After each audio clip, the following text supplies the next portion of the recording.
has written a book, and she wants to share her journey with us as she has written her book. So, Miss Andrea, I would like to welcome you, and can you please tell us a little bit about your journey with writing and how long you've been writing? Yes. Hi, I am Andrea Bourgeois, and I have my first book that has just been recently published. It's Just Breathe, a modern day Exodus journey to revive your soul. And I would say that I have been writing since 2003, but actively pursuing the writing journey, I would say from 2014. So for about the last 7 years or so. And the Lord just kind of put it and pressed it apart. And for the longest time, I thought I was crazy, that there's no way somebody would want to read what I have to say because I didn't go to school for this. Like, I'm a teacher. Mm-hmm. So I had no idea what the Lord was calling me into. But as soon as I started being obedient and pursuing it is when it all kind of fell in place. So, speaking of obedience to God, what would you say really inspired your story? What was it? Was it faith? What really inspired your story? My story is inspired by God's just overwhelming amount of love and grace and redemption. Mm-hmm. And my faith grew exponentially during some hard trials. And I took what I learned and how to speak to the woman that feels stuck in her relationship with Christ. And it really inspired me to want to put my words on paper to help bring that woman, to bring that daughter, to bring that wife, or to bring that sister out of bondage and help her see that she can live an exciting life with the Lord. Just most of us don't know how to do that. We just need a little guidance. Right. So can you tell us a little bit about your book, Just Breathe, because I'm excited to read it. So tell us a little bit about it. Yes, I took my 10 years of experience of hardships and trials and what God taught me in those 10 years and the journey of pulling myself out of by using the Holy Spirit and the Bible and just through prayer, pulling myself out of that weird place that we find ourselves in so many times where we know we need to grow closer with the Lord. We just don't know how. Mm-hmm. And so I take I parallel the walk with the Israelites through Egypt, through the Red Sea, wandering around into the wilderness, and then crossing over into the Jordan River, and then ultimately ending up in the Promised Land. And I parallel that with our Christian walk. And Egypt as our sin, as our bondage, as our strongholds, as our addictions, crossing through the Red Sea, God providing a way out. And then wandering in the wilderness is when we learn the attributes of God and how to cultivate a relationship with God, mm-hmm. how to grow. And then the crossing the Jordan River is taking the leaps of faith and living the exciting life that He really has in store for us. Some of us are like myself for so long. I just like staying in the wilderness because it was scary to go any further. Mm-hmm. The wilderness was my comfort zone. It wasn't fun, but it's all I knew. Right. So. Okay. So in writing this, tell us, basically when you wrote the chapters, you was talking about the Israelites and things of that nature. How did it really resonate with you, and what do you want readers to know about this book? I found myself matching their thought process. The Israelites, as they were leaving Egypt, about to cross through the Red Sea, before the Red Sea was parted, when Moses was bringing them through there, mm-hmm. and they were looking behind them thinking, God, what are you doing? This doesn't make sense. And they got afraid. And I pictured myself there in so many times when there is an actual storm in my path, or I've been, I was previously married years ago. And so when that marriage fell apart, I was like, Lord, I don't understand what you're doing. Mm-hmm. And when my life was slipping through my fingertips, I saw myself glancing back and thinking, but at least in that marriage, at least, I would give all these excuses of why I should take this leap of faith and mm-hmm. trust that there's something better for me. And the Israelites, before He parted the sea, they kept saying, well, why are we following Moses when at least we had food over there in Egypt, even though we were, in captivity? At least we could eat and we could we could live together. Here we are, we're about to die. There's a body of water and there's no way out. And then that's when the Lord, parted the sea and made a miracle. So I found myself in situations to where it looked like there was no way out, but then God was creating a miracle for me. And that's what inspired me to parallel those Israelites with us, because we oftentimes, especially in the wilderness, we forget what God has done for us. Mm-hmm. And the Israelites are just wandering around, forgot that he parted the Red Sea, forgot that he gave them the 10 commandments on the mountain, and all these things they would forget. And so many times I forget the goodness of God and what he's done in my life, unless I truly think about it and contemplate and remember those things and journal them, that we too are just like them. We sit there and get distracted, and we can lose sight of the goal. That's right. Wow, that's very impactful, because we have to be thankful for what God has given us each and every day. That's good. Yes. So yes. How did you move from the idea of writing a book to being published? How did you do that? I knew that there was a path, and I needed to figure out what that path was. Like, I knew people had figured this out before, Mm-hmm. so I needed to go find someone that had done it.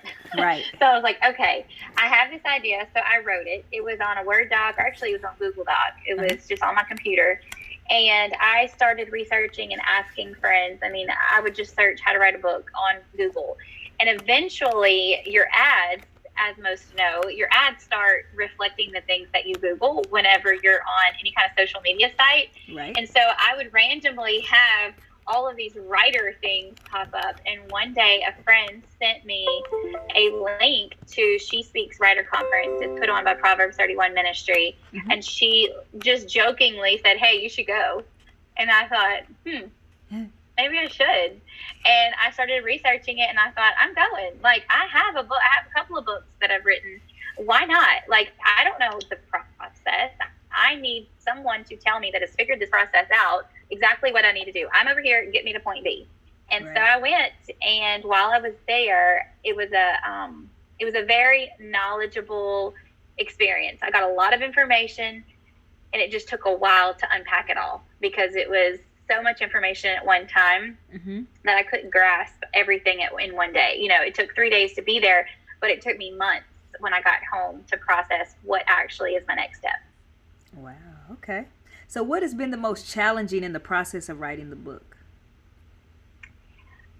Finding time. As a mom, a wife, a teacher, it is finding the cracks in your day. It is finding the hour to 2 hours that I know I can squeeze in a little bit of writing, and to be able to snap out of clean dishes, working on stuff, the mom in us, all the things that we've got to get done, to flip a switch and say, okay, now I'm writing. And to be able to transition, that has probably been the hardest. But as long as I have a schedule, Right. and I stick to that schedule, and I know that, okay, today is writing from, let's say, 12 to 1 or 12 to 3, then I can get it done. I put on praise and worship music. I pray first, always. And I just ask for the Lord to speak through me. I know I have the story in my head. I just need him to help me get it on paper. That's good. So you're very intentional with your time. That's good. You prioritize. Yes. Yeah. Yes, I have to be. That's right. That's right. Yes. Okay. So if I was a writer, which I am, and I have other individuals who will see this video, how do you connect with the publishing company? What do you look for? I learned that there are 3 types of publishers, or 3 different types of ways to publish. Mm-hmm. You can publish through a traditional publishing house. You can go hybrid, where traditional, you don't pay anything up front. Mm-hmm. They provide everything for you. You may have to pay marketing and that sort of stuff on that end, Mm-hmm. but the actual make of your book, it shouldn't cost you anything. Then there's a hybrid method where you pay them in advance Mm-hmm. to publish your book, and then they help you get that book written and published into an actual book. And then there is self-publishing. And so first thing I had to figure out was which route did I want to go in. And I was very intentional in praying and asking God, okay, what route do you want me to be in? Because I don't want to be pursuing one route when your route is maybe a totally different direction. So once I got clarity on traditional publishing, then I knew there's only three ways really to get a traditional publisher to hear you. One, you have to go to a conference like She Speaks or another writer conference, because they have appointments where you can actually talk to an editor from a publishing house and present and pitch your proposal to them. Another way is to get an agent.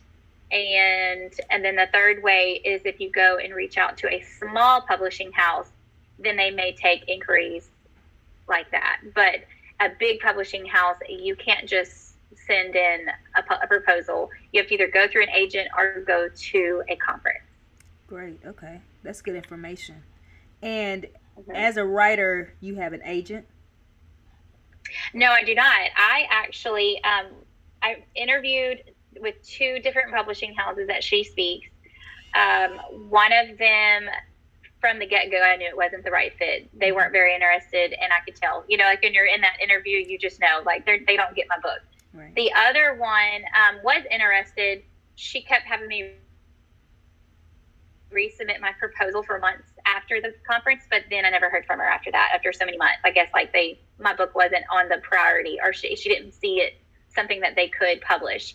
So I actually found the publisher that I'm using, Arabelle Publishing, from It's a God Story. It is through Easter of 2020. I posted a picture on my page of the sunset on Good Friday. I don't know if anybody remembers Good Friday, but it was a beautiful red sunset. Like it's so much symbolism to me that the sky was red. It was on Good Friday, you know, the day that Jesus is being crucified. And I just put a picture out there and put hashtag Easter weekend. And the publishing house liked that picture. And I about fell out of my chair when on Instagram it gives you a notification, Arabelle Publishing liked your photo. And I was like, what? I don't even know who they are. Like, who are these people? So I stayed up for hours researching them and sent them my proposal the next day. And I heard back from her within a few weeks, and we started the process. That's good. All right. Sounds good. So it was literally God just said, okay, y'all need to know each other. That's right. That's right. So what advice would you give like a new writer or someone who wants to go into writing? I would say first, just do it. Just write it. Take that leap of faith that God has put that desire in you for a reason. Write all the time, as much time as you can. Then seek Him and ask, which direction is He wanting you to write this book? Is it to self-publish? Is it to go through a hybrid? Or is it to go through a traditional? And once you kind of have that guidance from the Lord, then you can start niching down and saying, okay, well, how do I do this? How do I do this?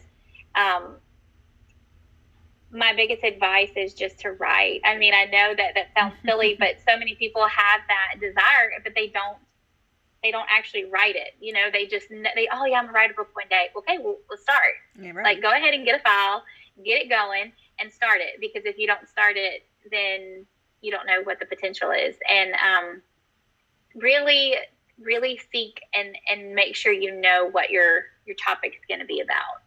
And if you're unclear of like who your audience is or what your topic should be, you know, just write your story, get that out, and then you can always go back and figure that other part out later. Like, get it out of your head and on paper.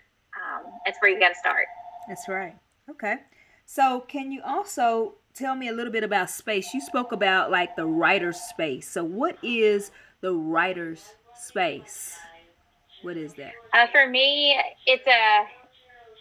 it's where I can get comfortable. It's where I can shut out the outside noise, basically. It's either a favorite chair, or if you love being outside, I love sitting on my back porch in the spring and in the fall.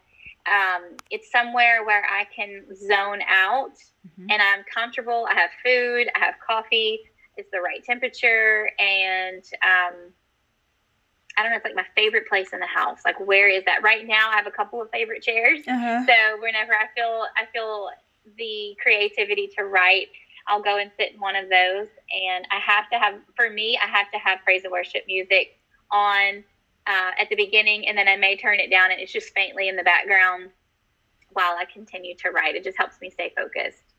Okay. So, where can readers purchase your book? And if you wanted to say one thing about your book, what would you say? You can find it right now. It's on pre-order on Amazon, BarnesandNoble.com, BooksAMillion.com, and Walmart.com. And Just Breathe, A Modern Day Exodus Journey to Revive Your Soul is a book that's going to transform your relationship with Christ and bring you to a place where you're living day to day by faith in exciting things. It's experiencing the Holy Spirit in tangible ways, and it's breaking you of the hold of the bondage of your past and set you free, and to be able to live the way that God's intended us here on earth. Exciting, not knowing really what the future holds, but just believing and stepping into that and knowing that He's got you and He's going to provide. Okay. So, is there anything else that you would like to add or say or anything? Um, I would also suggest that people that are interested in writing, you get a group of friends or maybe mentors at your church and have them become your prayer team and start asking them for certain prayer requests, saying, I need clarity on this. I need clarity on if I should go to this writer conference. I need clarity on if this should be my title. I need, and have them be your prayer warriors as you write. And it is truly remarkable to see how God will speak through a group like that to you as the writer and to support you in that process. Wow, that's great. That's great. And I look forward to reading your book, Miss Andrea. And I want to really thank you for taking out time to come on the show. Thank you so much. I appreciate it. Thank you. Did you have anything else or? I think I'm good. And you can follow me on Instagram. It's Andrea P. Bourgeois. Or check out my website. I do have some teaching videos that will go along with the study. Okay. But I would just, and if anybody has a writer question on any of the process, please feel free to reach out because I would love to help you because I would have loved for somebody to have been able to pick their brain in the process. All right. Well, thank you so much and nice talking to you. Nice talking to you. Thank you. Thank you.